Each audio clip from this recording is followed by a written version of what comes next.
It's Ben Dye's birthday! And you know what that means? It's One Wellness Nerd Out time! What's going on, guys? Happy One Wellness Nerd Out time and a very happy birthday to Ben Dye, you beast, you absolute beast. I love you to death, man. I love you. Happy birthday to you. Even if it doesn't look like my enthusiasm is there with tired eyes from a long day yesterday, I promise you it is. And in my heart, I genuinely mean that. I love you, man. We'll talk about him more at the end. But as for now, let's get into pterostilbene. So we've talked about pterostilbene a little bit with blueberries and things like that. And pterostilbene caffeine, right? But we've never really dove into pterostilbene in itself, and it's such a fantastic compound, so it deserves at least a day or two, right? So what is pterostilbene? We always start by breaking things down, right?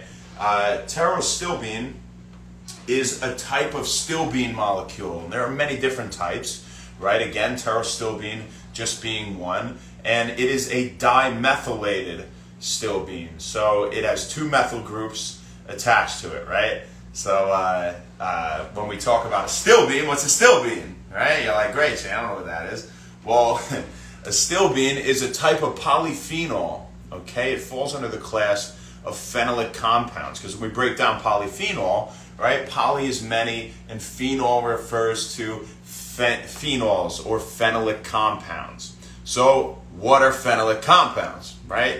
You can always dive deeper to really understand it. And phenolic compounds are compounds naturally produced in plants that serve the purpose of protecting the plants against UV radiation, heat, insects, infection, and on top of that, phenols even contribute to the structural support of the plant. So that's some very interesting stuff, at least I think so. And the phenol that we see, this stilbene, this pterostilbene, is the primary antioxidant component in blueberries. All right, so we know blueberries are great for us, and that's one of the major reasons is that high pterostilbene content. Now, pterostilbene is technically also considered a derivative of resveratrol.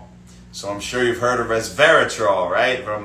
Whether it's in a supplement, whether it's from, grapes, right? I think grape skin is the highest amount. But resveratrol is another great supplement, all right, in itself. And albeit we're about to say pterostilbene is a little bit better, both of them are fantastic supplements. So I don't want to give off the impression that resveratrol is not.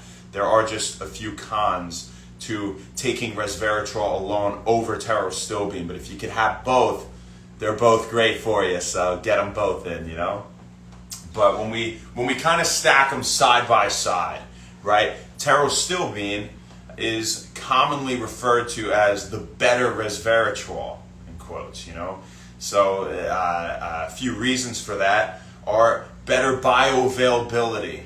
So, with resveratrol, you're going to absorb. So what is bioavailability, first off, if you don't know? It's how much of something that you take in that is absorbed, that it gets into circulation and is absorbed into the tissues to have its effect, right? So it doesn't matter if you take a lot of something, if it has terrible bioavailability, you're not going to get much out of it, right? And if you take a little bit, you get even less, and probably a minuscule amount. But to make up for that lack of bioavailability in a supplement, now you would need to take so much more to have any effect, really, right? And when we talk about pterostilbene, we have 80% bioavailability. So 80% is taken into circulation, gets to the tissues, is absorbed, and can have its beneficial effects on your body. When we talk about resveratrol, it's only 20%. Just 20% bioavailability, so much lower. You would need, again, a higher dosage to have those similar beneficial effects to pterostilbene, all right? So that's one. Two, half-life.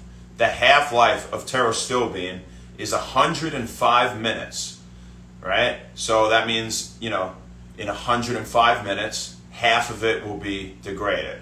All right? So you get 210 minutes out of it of effect. In terms of resveratrol, the half-life is only 12 minutes. It's only 12 minutes. So again, very transient effect, right? So that's another way that they pterostilbene kind of edges it out big time, right? On top of that, pterostilbene, has been shown to have more potent anti-carcinogenic and antioxidant properties than its counterpart, resveratrol. All right.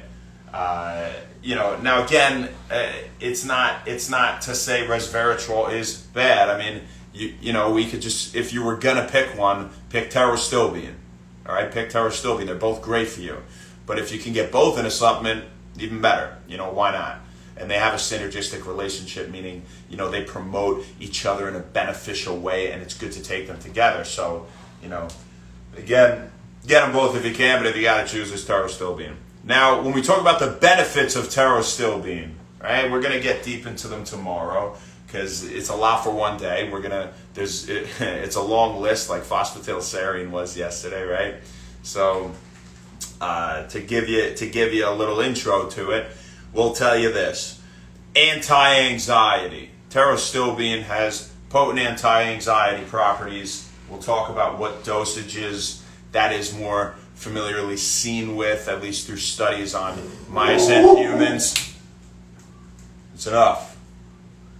And, aside from anti-anxiety, we have anti-carcinogenic, anti-aging, anti-inflammatory, antioxidant properties, and cognitive enhancing qualities. So boosting cognition, as pterostilbene can cross the blood-brain barrier and have its effect on your brain, right? And it's a great effect. We'll talk about all of those effects it has on cognition, brain health, how it promotes longevity, how it has those anxiolytic effects, that anti-anxiety, right? All those great things tomorrow.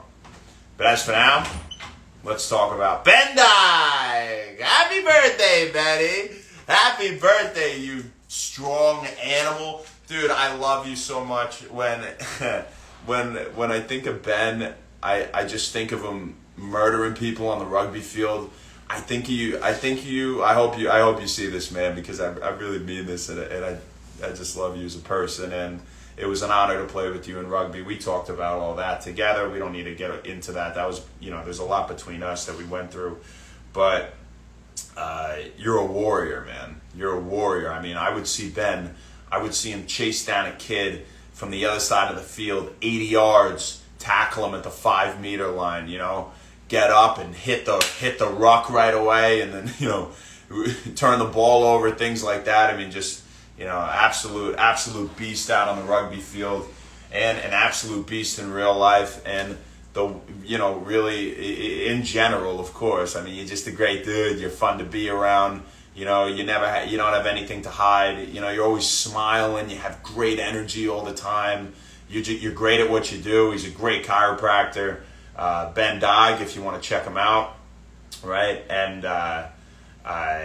just a pleasure, just an absolute pleasure to have played with you, an absolute pleasure to have been around you all the time, and just such a pleasure to have met you and have had you brought into my life. So, I'm very lucky. I'm very fortunate for that. And this one was absolutely for you, my brother. So, again, a very happy birthday to you. I hope you're enjoying it as much as you possibly can. Fred, what's going on? How you doing? Hey, mamma mia. How you doing? Thanks for tuning in. And MV Dillard, how you doing? Thank you for hopping on. Have a fantastic rest of your day. What's up? Josh Spitz coming in at the bell. It's What Will the Nerd Out time. I love you, man. I'll see you guys tomorrow, and enjoy the rest of this beautiful day, all right? Take it easy.